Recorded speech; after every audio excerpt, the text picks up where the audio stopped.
There is a structure that withstood 1,000 years of conquests, migrations, and winters that would kill any unprepared European soldier. It was not made of stone, no. It was made of solid wood, wool, bent poles, and knowledge accumulated over generations in one of the harshest landscapes on the planet. What did the Mongols know about heat that modern civilization forgot? Is this forgotten knowledge? Does it make sense to you if there is something inside that resonates?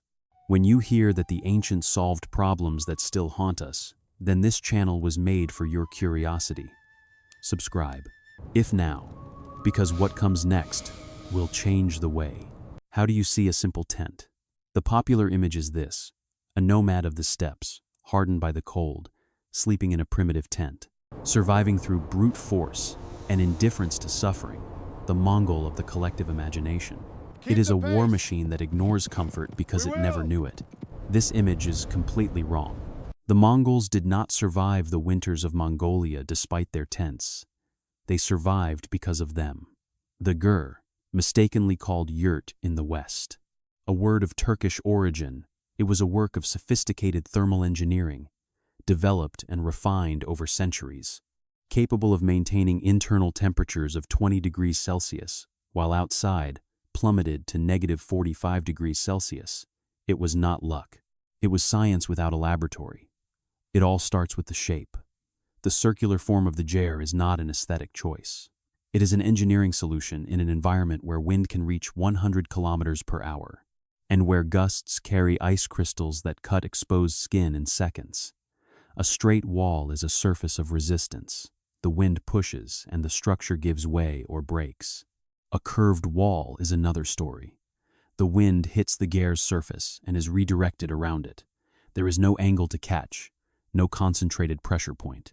The force of the wind dissipates along the circumference, evenly distributed, until it loses its destructive power. The tent does not fight the wind, it redirects it, and this was not discovered by accident. It was observed, tested, passed from father to son and from mother to daughter, for generations that lived and died according to what they understood about air, cold, and shape. The walls of the Ger are built upon a wooden structure called khana. These expandable lattice panels are made of crossed wooden poles tied at specific points with tanned leather. Each panel can be expanded or contracted like an accordion. This allows the Ger to be assembled or taken down in less than 2 hours by an experienced family. But the real intelligence is not in the wood, it's in the filter. The Mongol filter is not the filter found in craft stores. It is a dense, compressed material, produced through a laborious and precise process, with specific sheep's wool. The breeds raised in the steppes have fibers that retain air, unlike European breeds. They are washed, dried, and then moistened again, then rolled in bamboo mats, and pressed repeatedly with feet and arms for hours until the fibers intertwine into a solid structure. The result is a material that is not woven, not sewn. It is a single mass without gaps, without entry points for the wind, and it works on a principle that the Mongols understood intuitively, centuries before any physicist had a name for it: air-trapping insulation. Each wool fiber is covered with tiny microscopic scales.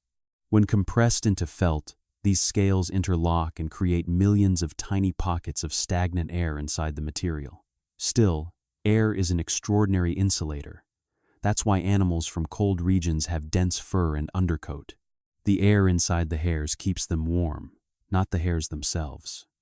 The Mongol felt replicated this principle on a large scale deliberately. The Ger was covered with layers of felt, not one, not two. In extreme winters, it reached 4 or 5 layers. Each layer was added as the temperature dropped, and the total thickness could exceed 10 centimeters in regions like the Gobi during the Dzud.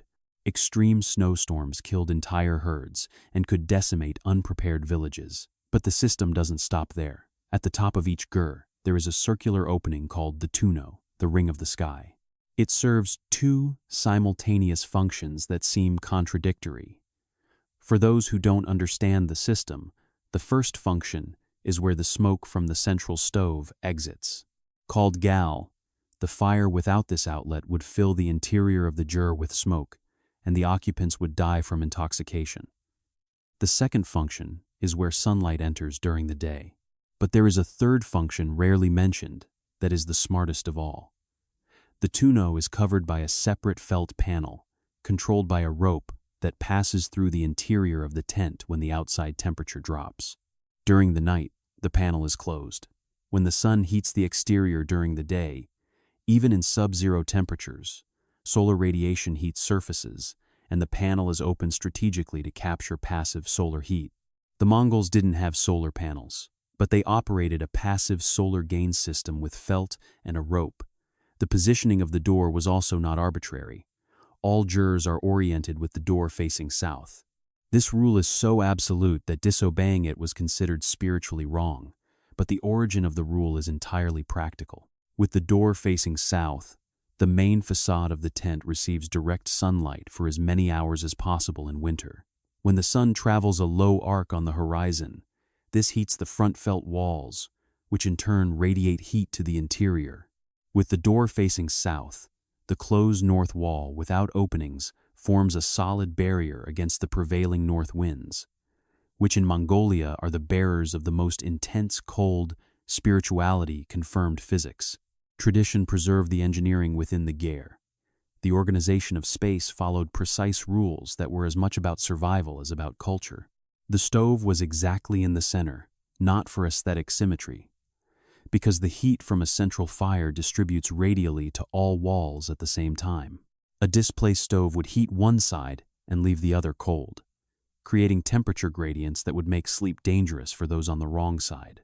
The bed was in the north section, the farthest from the door, the most protected from the winds that entered each time someone passed through the threshold. The north region was reserved for the oldest and most respected members of the family. But it was also the most thermally stable region of the tent, farthest from the only direct opening to the outside. Belongings were arranged along the sides, and this arrangement reduced the empty space that cold air could occupy. The more filled the interior, the smaller the volume of air to be heated. The organization of household items was partly a thermal management strategy. The floor material deserves separate attention. The floor of the Ger was never the bare ground of the steppe. It was covered with layered felt mats, often overlapped with animal hides. The floor was warm, not metaphorically, but physically. Whoever sat or lay on the floor of a Ger during a Mongolian winter did not feel the cold of the frozen earth below because there were centimeters of insulating material between the body and the ground. Cold did not rise in modern concrete houses. One of the biggest heat losses is through the floor, especially in buildings without an adequate slab over cold ground. The Mongols solved this problem with wool and hide long before any modern engineer discussed the importance of thermal insulation. In foundations, there is something unsettling about contemplating all this. Acting was not improvisation. It was the result of an entire civilization focused on a central problem: surviving the cold without the luxury of a sedentary lifestyle. Each element, the circular shape, the multi-layered felt, the adjustable tension, the southern orientation, the central stove, the insulated floor was a piece of a system where nothing was wasted.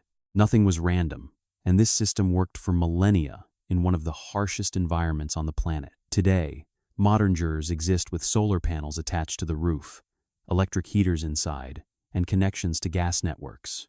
Families who still live in them often combine the old and the new, but families that depend only on the original system and still exist in the most remote regions of Mongolia survive with the same efficiency as their ancestors.